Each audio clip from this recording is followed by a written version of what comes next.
This is a CBS News special report. I'm Norah O'Donnell in Washington. There are reports tonight that Iran has launched multiple missiles at Iraq's Al-Assad air base that is northwest of Baghdad, and that base houses U.S. troops there. This attack is believed to be in retaliation for the U.S. drone strike in Baghdad last week that killed Iran's top general.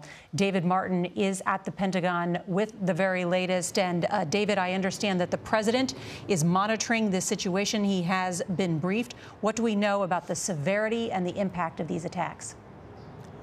Well, first, Nora, a U.S. military official confirms to CBS News that a rocket attack was launched against the Al-Assad air base northwest of Baghdad a short time ago. One administration official says there are no reports of casualties. About 6 rockets were launched. There are also apparently an attack on the U.S. consulate in Erbil, in northern Iraq. In that case, 2 rockets were supposedly launched, and there are no reports of casualties in that attack either.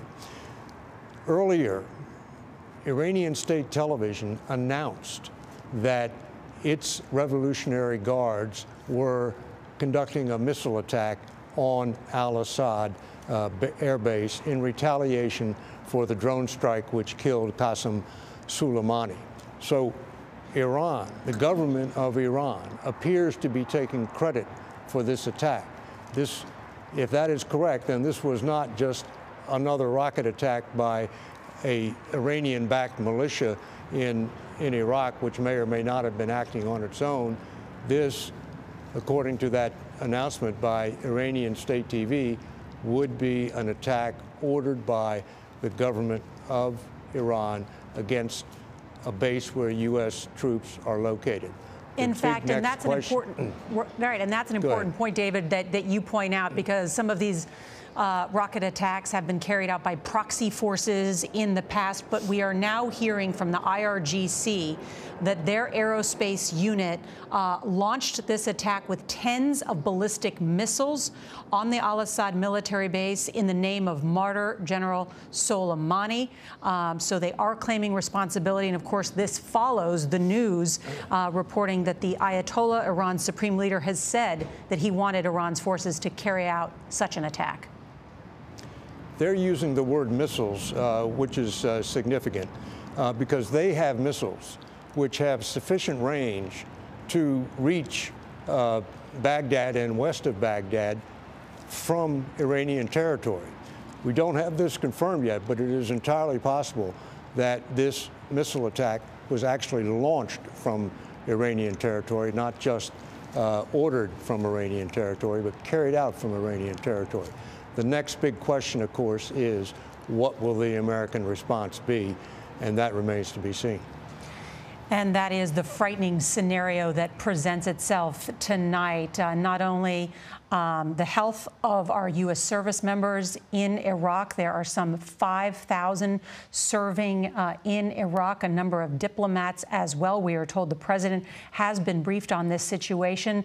Earlier today, the president in the Oval Office said that the U.S. will fight back, will retaliate. The Pentagon also saying today in a briefing with their defense secretary that the U.S. is prepared for such an attack. I want to bring in Holly Williams because she is in Iraq tonight, in Baghdad, which is, how far would you say, Holly, from this airbase?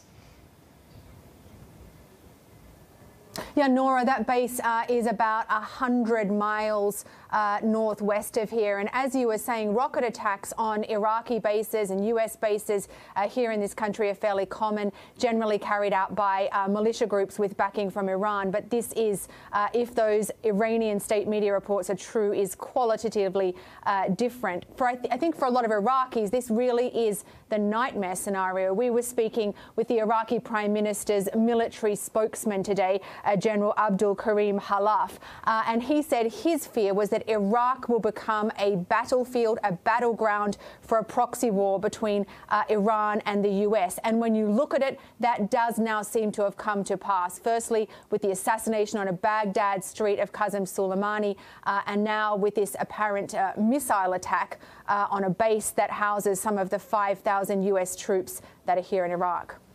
And the significance of the Al Asad air base, why the Iranians may have chosen this air base, Holly, if you would. I mean, we know that this is the base that President Trump visited in December 2018. Vice President Pence was just there in November. It's a sprawling base that the U.S. has spent hundreds of millions of dollars helping to develop, correct? Well, I think that's exactly it. It's a big base. It's an important base. It's a base that the U.S. has spent an enormous amount of money on, and it's somewhere where American troops are based. And for all of those reasons, it was probably an attractive target for the Iranians. All right, Holly Williams in Baghdad for us tonight with this breaking news. We are learning that the president is following these developments from inside the White House. Weijia Zhang is at the White House, and Weijia, is the president, I imagine, gathered with his national security team, and what comes next? Nora, that's precisely what he is doing right now. He is consulting with his team, and that is the question, because earlier today he certainly did not mince any words, and he couldn't make it more clear that he was prepared to launch another attack if he deemed it necessary, because officials were bracing and they knew that this was a real possibility. And certainly the game plan does not begin now. They've already been drawing it because they knew with the uproar that was unfolding in Iran and throughout the Middle East that they were expecting something to happen. So now the extent of the retaliation is the question, and that is certainly what Democrats on Capitol Hill are questioning right now, too. Now, you know, it's important to note that they were already extremely skeptical and questioning whether that strike on Soleimani was justified in the first place. And this week, House Speaker Nancy Pelosi is planning to issue a vote to limit the president's military actions on Iran. We know that Vice President Mike Pence has briefed Pelosi on this attack, and she will no doubt be sharing some information with Democrats as they try to decide how to proceed with whatever President Trump comes out and says he is prepared to do. But again, we heard from him, we heard from other members of his cabinet, because they really wanted to send the message, Nora, that they were ready to fight back if Iran were to do something. Right, you mentioned that. The president saying today that if Iran does anything that they shouldn't be doing, they're going to be suffering the consequences, and very strongly. Could this include, Weijia, attacks against Iran's cultural sites? Well, you know, that is what he vowed earlier. He even put it in writing, and it said on Twitter that he was targeting 52 sites in Iran, which included cultural ones.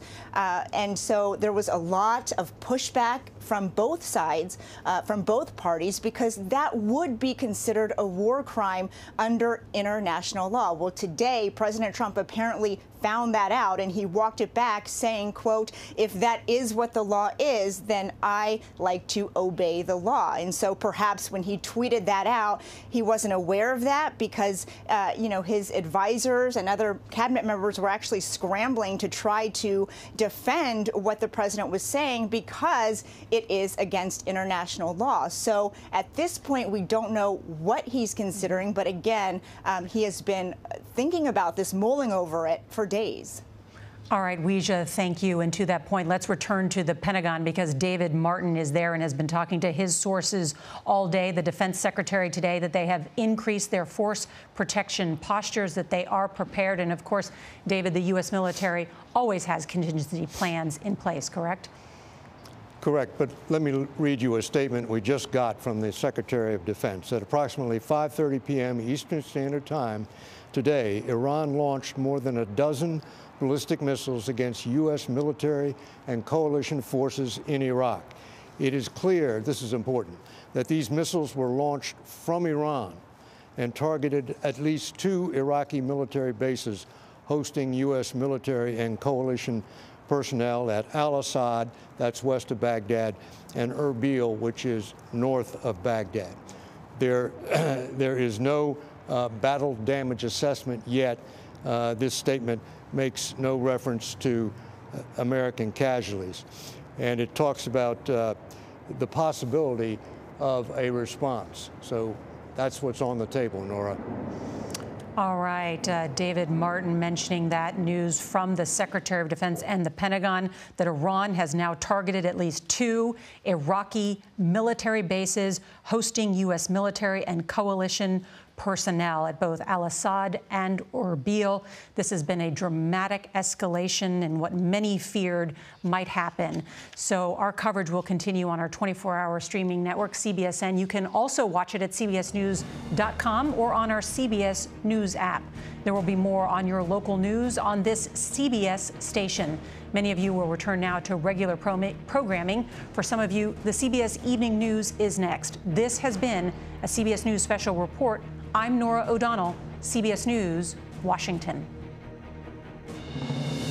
For news 24 hours a day, go to cbsnews.com.